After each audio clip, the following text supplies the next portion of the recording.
Il existe un péché que même Dieu ne pardonne pas.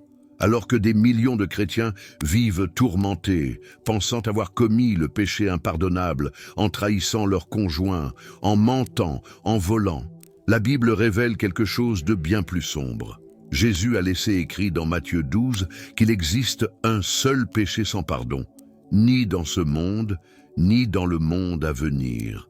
Et la plupart des gens n'en ont jamais entendu parler. Ce que peu savent, c'est que ce péché n'est pas une action physique, comme tuer ou commettre l'adultère. C'est quelque chose de spirituel, d'invisible, qui se produit progressivement sans que vous ne vous en rendiez compte. Et lorsque vous franchissez la ligne, il est déjà trop tard. Dieu vous abandonne tout simplement. Si vous vous êtes déjà demandé « Ai-je commis ce péché ?» Écrivez dans les commentaires « Je veux connaître la vérité ». Car la réponse que je vais vous donner peut transformer votre vie spirituelle pour toujours. D'ici la fin de cette vidéo, vous allez découvrir quel est exactement ce péché, pourquoi il est le seul impardonnable et, surtout, comment savoir si vous avez encore une chance de salut ou si vous avez déjà franchi le point de non-retour. La réponse est oui. Il existe un pardon pour celui qui a commis l'adultère. Et avant que vous ne pensiez que je suis irresponsable ou permissif envers le péché, laissez-moi vous montrer quelque chose qui est consigné dans les pages mêmes de la Bible. Le roi David, considéré comme un homme selon le cœur de Dieu, non seulement a commis l'adultère avec Bethsabée, mais il a aussi froidement planifié l'assassinat de son mari pour couvrir son péché. Deux des crimes les plus graves que l'on puisse imaginer, commis par le même homme. Et savez-vous ce qui s'est passé quand il s'est repenti? Dieu lui a pardonné. Dans Jean chapitre 8, une femme est traînée par les pharisiens devant Jésus. Elle avait été prise en flagrant délit d'adultère et, selon la loi de Moïse, elle devait être lapidée à mort. Les accusateurs voulaient voir ce que Jésus ferait, et que fit-il? Après avoir défié quiconque sans péché de lancer la première pierre, Jésus se tourne vers la femme et dit « Moi non plus, je ne te condamne pas. Va et ne pêche plus. » Pardon complet. Restauration totale. Aucune condamnation éternelle. Ces deux exemples rendent une chose très claire. L'adultère, aussi dévastateur soit-il, aussi destructeur pour les familles et porteur de blessures profondes, n'est pas le péché impardonnable. Ce n'est pas ce péché que la Bible affirme que Dieu ne peut ou ne veut pardonner. Et cela devrait apporter du soulagement à des millions de personnes qui portent une culpabilité paralysante, croyant avoir franchi une ligne sans retour. Mais voici le détail troublant que la plupart des gens ignorent. Si l'adultère n'est pas impardonnable, si même un meurtre peut être pardonné, comme nous l'avons vu dans le cas de David, alors quel est le péché si grave, si absolu, que même la miséricorde infinie de Dieu ne peut l'atteindre? La réponse se trouve dans 3 passages spécifiques des évangiles, et c'est Jésus lui-même qui l'a révélé. Dans Matthieu 12, versets 31 et 32, Jésus dit quelque chose qui devrait pousser quiconque à s'arrêter et à prêter attention. Tout péché et tout blasphème seront pardonnés aux hommes, mais le blasphème contre l'Esprit Saint ne sera point pardonné. Et si quelqu'un parle contre le Fils de l'homme, cela lui sera pardonné. Mais quiconque parlera contre l'Esprit Saint, cela ne lui sera pardonné ni dans ce monde, ni dans le monde à venir. Ni dans ce monde, ni dans le monde à venir. Laissez cela pénétrer un instant. Jésus est en train de dire qu'il existe une catégorie de péchés qui se trouve totalement hors de portée du pardon. Peu importe combien vous pleurez, peu importe combien vous vous repentez ensuite, peu importe combien de prières vous faites. Si vous commettez ce péché spécifique, c'est fini, il n'y a plus de retour. Et la question qui devrait brûler dans votre esprit en ce moment est « Quel est exactement ce péché ?» Le passage de Marc chapitre 3 nous donne le contexte. Jésus venait de chasser un démon d'un homme, le guérissant complètement.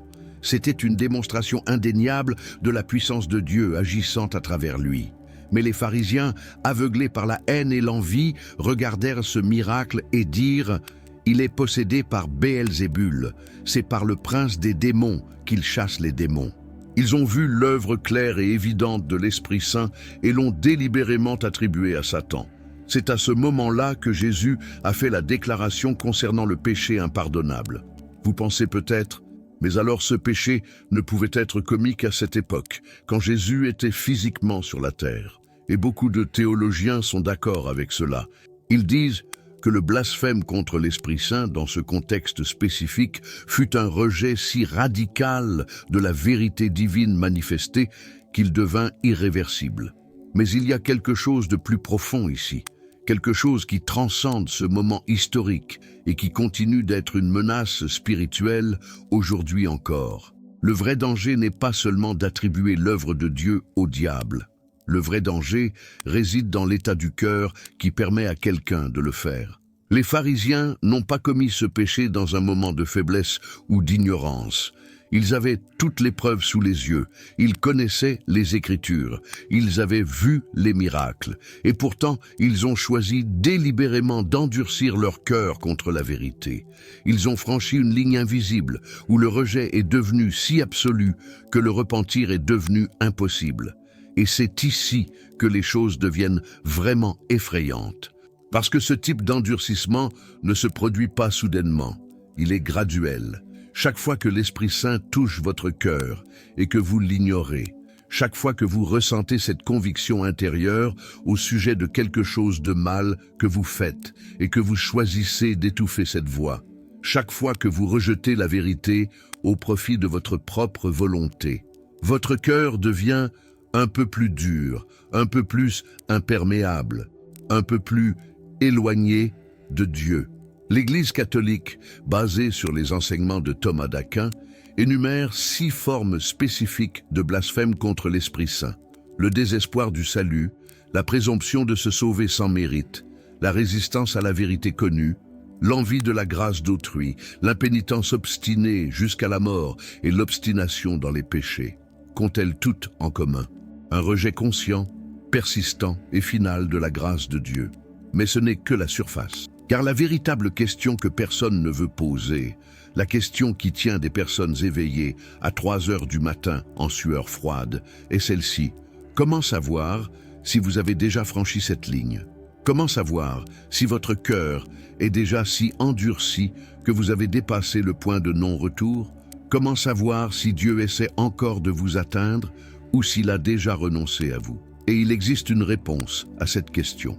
Mais avant de la révéler, vous devez comprendre quelque chose qui va changer complètement votre vision du repentir et du salut. Il existe un test très simple, presque troublant dans sa simplicité, qui révèle si vous avez ou non commis le péché impardonnable.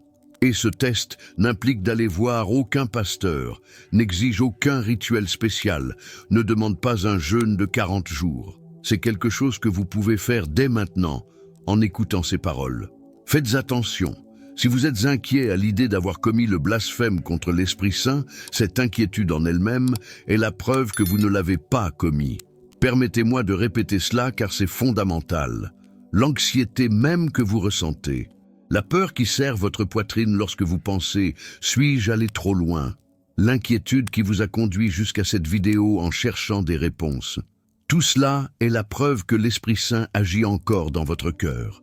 Car voyez-vous, le péché impardonnable ne se produit pas dans un moment de faiblesse. Ce n'est pas une erreur momentanée. Ce n'est pas une parole prononcée dans un jour de colère. C'est un état d'endurcissement si complet, si absolu, que la personne ne ressent plus aucune conviction. Celui qui blasphème réellement contre l'Esprit Saint ne perd pas le sommeil en y pensant. Il ne cherche pas de vidéo à ce sujet. Il ne ressent aucun repentir. En réalité, cette personne ne s'en soucie même plus. Le cœur est tellement cautérisé, tellement mort spirituellement, qu'il n'y a plus aucun malaise face au péché. C'est comme quelqu'un qui a brûlé toutes ses terminaisons nerveuses et ne ressent plus la douleur. Et c'est précisément pour cette raison qu'aucun pardon n'est disponible. Non parce que Dieu refuse de pardonner, mais parce que la personne a complètement perdu la capacité de se repentir. Mais laissez-moi vous raconter une histoire qui illustre parfaitement la différence entre le péché qui peut être pardonné et celui qui ne peut pas l'être. C'est l'histoire de 2 hommes qui vécurent à la même époque, affrontèrent des choix similaires, mais connurent des destins totalement opposés. Le premier, vous le connaissez déjà, le roi David. Il commit l'adultère, planifia un meurtre, mentit, manipula, abusa de son pouvoir. Quand le prophète Nathan vint le confronter, David aurait pu s'endurcir. Il aurait pu ordonner la mort du prophète, comme l'ont fait de nombreux rois. Mais quelque chose en lui s'est brisé. Il tomba à genoux et dit « J'ai péché contre l'Éternel ». Et ce repentir sincère apporta un pardon complet. Voyez maintenant le contraste. Les pharisiens mentionnés dans Matthieu 12 virent Jésus guérir un homme aveugle et muet qui était possédé par des démons. La guérison était indéniable. Le miracle était sous les yeux de tous. Les Écritures qu'ils connaissaient par cœur prédisaient exactement ce type de signe messianique. Tout pointait vers une conclusion évidente. Dieu agissait à travers Jésus. Mais qu'ont-ils dit? Il est possédé par Béelzébul. C'est par le prince des démons qu'il chasse les démons. Ils regardèrent la lumière et l'appelèrent ténèbres. Ils regardèrent Dieu et l'appelèrent Satan. La différence. David a péché, mais son cœur restait perméable. Lorsqu'il fut confronté, il se repentit. Les pharisiens avaient toutes les preuves, toute la vérité devant eux, et choisirent délibérément de la rejeter. Ils franchirent une ligne invisible. Et Jésus, les regardant, déclara que ce péché spécifique ne serait pas pardonné. Pourquoi? Parce qu'ils n'ont pas seulement rejeté la vérité, ils l'ont totalement inversée. Ils transformèrent le bien en mal, la lumière en ténèbres, Dieu en démon. Et ils le firent consciemment, intentionnellement, en pleine connaissance. Voici ce qui est vraiment effrayant. Cet endurcissement ne survient pas du jour au lendemain. C'est un processus graduel.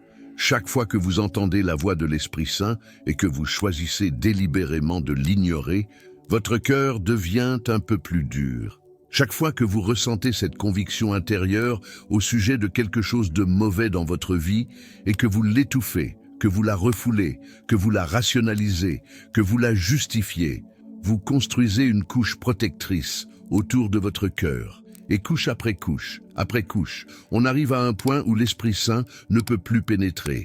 Non pas parce qu'il a renoncé, mais parce que vous avez construit une barrière impénétrable. La théologie catholique, fondée sur les écrits de Thomas d'Aquin, identifie 6 manifestations spécifiques du blasphème contre l'Esprit Saint. Première, le désespoir absolu, croire que vous êtes au-delà du salut. Deuxième, la présomption, penser que vous pouvez être sauvé sans repentance. Troisième, résister à la vérité connue, voir clairement ce qui est juste et choisir le mal. Quatrième, l'envie de la grâce des autres, le ressentiment face aux bénédictions spirituelles que reçoivent les autres. Cinquième, l'impénitence obstinée, refuser catégoriquement de se repentir jusqu'à la mort. Sixième, l'obstination dans les péchés, persister délibérément dans le mal tout en connaissant les conséquences éternelles. Qu'ont-elles toutes en commun? Un choix conscient, persistant et définitif de s'éloigner de Dieu. Ce n'est pas une faiblesse, ce n'est pas une faute momentanée. C'est une décision continue de fermer complètement le cœur à la grâce divine. Et voici la partie véritablement terrifiante. Vous pourriez être sur ce chemin en ce moment même sans vous en rendre compte. Vous pourriez être en train d'endurcir votre cœur, construisant cette barrière couche après couche et ne pas avoir encore franchi la ligne finale, mais vous en approchez dangereusement. Hébreux chapitre 6, versets 4 à 6, nous donne une autre description glaçante de cet état. Il est impossible de ramener à la repentance ceux qui ont été une fois éclairés, qui ont goûté le don céleste, qui ont eu part à l'Esprit Saint, qui ont goûté la bonne parole de Dieu et les puissances du siècle à venir et qui sont tombés. Il est impossible de les amener de nouveau à la repentance, puisqu'ils crucifient pour leur part le Fils de Dieu et l'exposent à l'opprobre. Lisez ces paroles attentivement. Elles ne parlent pas de personnes qui n'ont jamais connu Dieu. Elles parlent de personnes qui ont été éclairées, qui ont expérimenté l'Esprit Saint, qui ont goûté à la bonté divine, et qui ensuite, délibérément, consciemment, se sont détournées et ont continué de le faire jusqu'à ce que le repentir devienne impossible. Non pas parce que Dieu a refusé de les pardonner, mais parce qu'elles ont perdu la capacité même de vouloir le pardon. Et ce n'est pas encore le plus grand mystère, car il existe quelque chose d'encore plus profond, d'encore plus troublant concernant ce péché que peu osent mentionner. Il existe un point exact, un moment précis où la ligne est franchie. Un instant où l'Esprit Saint se retire complètement. Et quand cela arrive, même si la personne veut revenir, même si elle ressent éventuellement un certain remords, il est trop tard. La porte a été fermée de l'intérieur. Et la véritable question terrifiante à laquelle personne ne peut répondre est celle-ci. Où exactement se trouve cette ligne? Comment savoir si vous êtes encore du bon côté ou si vous l'avez déjà franchie?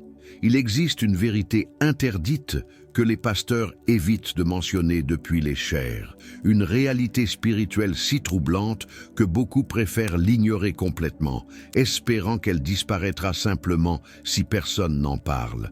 Mais cette vérité est toujours là, consignée dans les Écritures, résonnant à travers les siècles comme un avertissement solennel. Il existe un point précis où Dieu cesse de lutter pour une âme. Nous ne parlons pas de Dieu abandonnant quelqu'un par caprice. Ce n'est pas une question de lui perdre patience ou de décider arbitrairement que vous ne méritez plus de chance. C'est bien plus sombre que cela. C'est le moment où Dieu respecte pleinement votre choix de le rejeter. C'est lorsqu'il, après d'innombrables invitations refusées, d'innombrables appels de l'Esprit Saint ignorés, recule enfin et vous laisse exactement ce que vous avez toujours voulu, une vie sans lui. La Bible rapporte des cas spécifiques où cela s'est produit. Ananias et Saphira, un couple de l'Église primitive, vendirent une propriété et conspirèrent ensemble pour mentir sur le montant, prétendant donner tout alors qu'en réalité, ils en gardaient une partie pour eux. Cela semble être un péché mineur comparé au meurtre ou à l'adultère, n'est-ce pas? Mais l'apôtre Pierre, rempli de l'Esprit Saint, vit au-delà du mensonge superficiel. Il déclara « Ce n'est pas aux hommes que tu as menti, mais à Dieu. » Et à l'instant même, ils tombèrent tous deux morts. Pourquoi? Parce qu'ils n'avaient pas seulement menti, ils avaient délibérément tenté de tromper l'Esprit Saint. Étienne, le premier martyr chrétien avant d'être lapidé à mort, cria ces paroles prophétiques: « Homme au cou raide, incirconcis de cœur et d'oreille, vous résistez toujours à l'Esprit Saint. » Il dénonçait exactement ce schéma de rejet persistant et conscient de la vérité divine. Il ne s'adressait pas à des athées ou à des païens.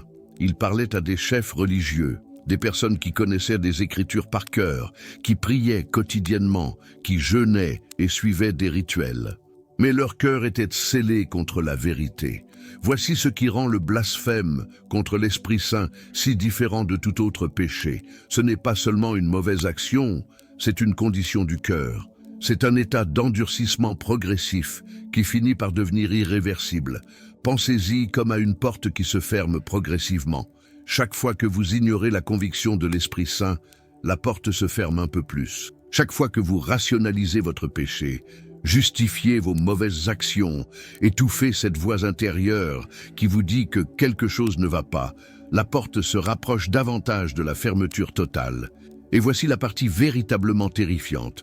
Vous pourriez être dans ce processus en ce moment même sans le savoir. Vous pourriez être en train d'endurcir complètement votre cœur. Vous pourriez être en train de construire, brique après brique, un mur si haut et si épais que finalement même Dieu ne pourra plus le traverser. Non pas parce qu'il n'est pas assez puissant, mais parce qu'il respecte le libre arbitre qu'il vous a donné.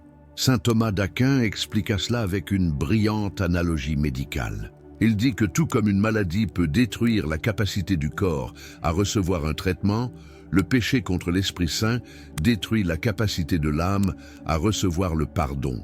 Ce n'est pas que Dieu ne puisse pas pardonner, c'est que la personne elle-même a détruit sa capacité à recevoir le pardon. Imaginez un patient atteint d'une maladie grave. Le médecin prescrit un remède, mais le patient, jour après jour, refuse de prendre le traitement. Il jette les pilules à la poubelle, ignore les instructions, se moque du médecin. Finalement, la maladie progresse jusqu'à un point où aucun traitement n'est plus possible. Non pas parce que le médecin ne veut pas sauver le patient, mais parce que le patient lui-même a détruit toute possibilité de guérison. Voilà ce qu'est le blasphème contre l'Esprit Saint. Mais voici quelque chose de crucial que vous devez comprendre. Ce péché ne se produit pas dans un moment de faiblesse. Ce n'est pas une parole prononcée dans la colère. Ce n'est pas une erreur passagère.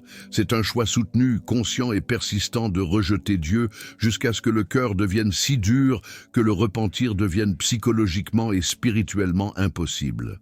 L'Église catholique identifie plusieurs manifestations de cet endurcissement. Désespérer totalement du salut, présumer que vous serez sauvé sans repentance, résister délibérément à la vérité que vous connaissez, envier la grâce spirituelle reçue par d'autres, persister dans l'impénitence obstinée jusqu'à la mort et s'obstiner dans les péchés tout en connaissant les conséquences éternelles. Et voici la question que vous devez vous poser maintenant. Êtes-vous sur ce chemin ? Depuis combien de temps ignorez-vous cette voix intérieure qui vous convainc de quelque chose de mauvais dans votre vie? Combien de fois avez-vous senti le toucher de l'Esprit Saint et l'avez-vous délibérément rejeté? Combien de couches de justification avez-vous déjà construites autour de vos péchés favoris? Car voyez-vous, si vous vous posez ces questions, si vous ressentez un malaise en ce moment même, en entendant cela, c'est un signe extrêmement positif. Cela signifie que l'Esprit Saint agit encore dans votre cœur. Cela signifie que vous n'avez pas encore franchi la ligne. Cela signifie qu'il est encore temps pour vous de vous repentir sincèrement et de revenir à Dieu.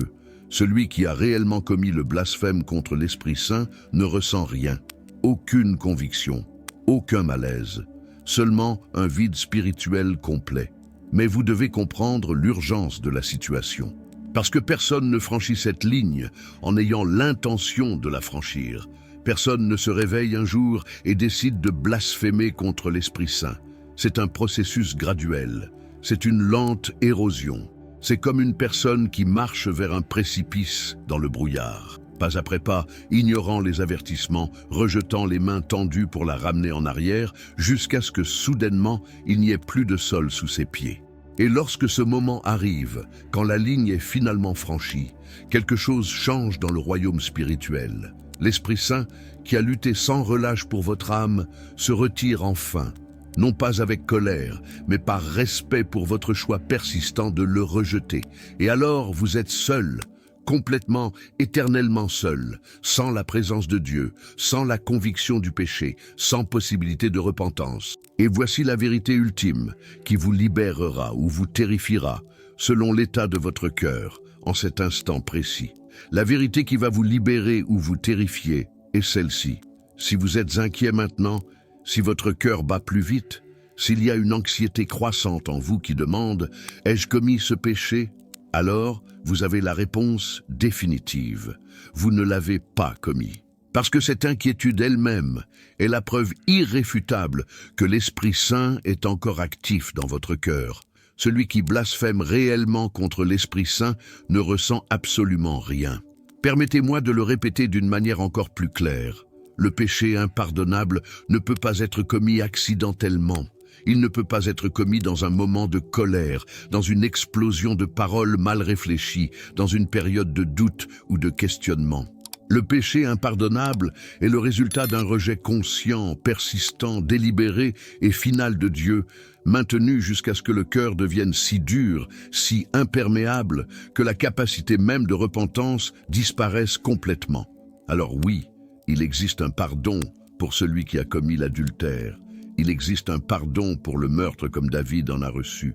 Il existe un pardon pour le reniement, comme Pierre en a reçu lorsqu'il a renié Jésus 3 fois. Il existe un pardon pour la persécution de l'Église, comme Paul en a reçu lorsqu'il traquait les chrétiens pour les tuer. Il existe un pardon pour pratiquement tout péché que vous pouvez imaginer. Tout péché, sauf un, le blasphème contre l'Esprit Saint. Et maintenant vous comprenez ce que signifie réellement ce péché. Ce n'est pas un mot précis que vous prononcez. Ce n'est pas un acte isolé que vous commettez. C'est un état du cœur où vous avez rejeté Dieu tant de fois, pendant si longtemps, avec tant de persistance, qu'il finit par respecter votre choix et se retire. C'est lorsque vous avez construit un mur si haut autour de votre cœur que même l'Esprit Saint ne peut plus pénétrer. Non pas parce qu'il n'est pas assez puissant, mais parce que vous avez utilisé votre libre arbitre pour le sceller complètement dehors. La vraie question n'est pas de savoir si l'adultère peut être pardonné. La réponse à cela est oui.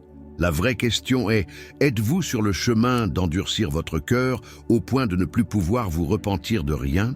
Êtes-vous en train d'ignorer systématiquement la voix de l'Esprit Saint? Êtes-vous en train de construire des justifications pour vos péchés favoris? Êtes-vous en train de résister délibérément à la vérité que vous connaissez déjà? Parce que si c'est le cas, vous devez arrêter maintenant, aujourd'hui, en cet instant. Avant qu'une nouvelle couche ne soit ajoutée à ce mur, avant qu'un pas de plus ne soit fait vers ce précipice invisible, avant que vous n'arriviez au point où, même si vous le vouliez, vous ne pourriez plus revenir. La repentance véritable est encore disponible pour vous. La grâce de Dieu vous atteint encore. Le pardon est encore possible, mais vous devez agir pendant que votre cœur est encore capable de ressentir la conviction. Pendant que vous pouvez encore entendre cette voix intérieure qui vous dit que quelque chose doit changer. Pendant que l'Esprit Saint est encore en train de lutter pour vous. Si cette vidéo a touché votre cœur, si vous avez ressenti une conviction, si vous reconnaissez que vous devez sincèrement vous repentir de quelque chose dans votre vie, n'attendez pas, faites-le maintenant, priez maintenant, revenez à Dieu maintenant. Parce que ce malaise que vous ressentez est l'Esprit Saint qui agit encore en vous. Et c'est une bénédiction, c'est un don, c'est votre opportunité de revenir avant qu'il ne soit trop tard. Écrivez dans les commentaires « Je choisis la repentance » et abonnez-vous à cette chaîne pour continuer à recevoir des vérités qui peuvent transformer votre vie spirituelle pour toujours, parce que le péché impardonnable existe. Mais si vous êtes arrivé jusqu'ici, si ces paroles ont touché votre cœur, vous ne l'avez pas encore commis, et cela signifie qu'il y a encore de l'espérance, il y a encore du temps, il y a encore un salut disponible pour vous.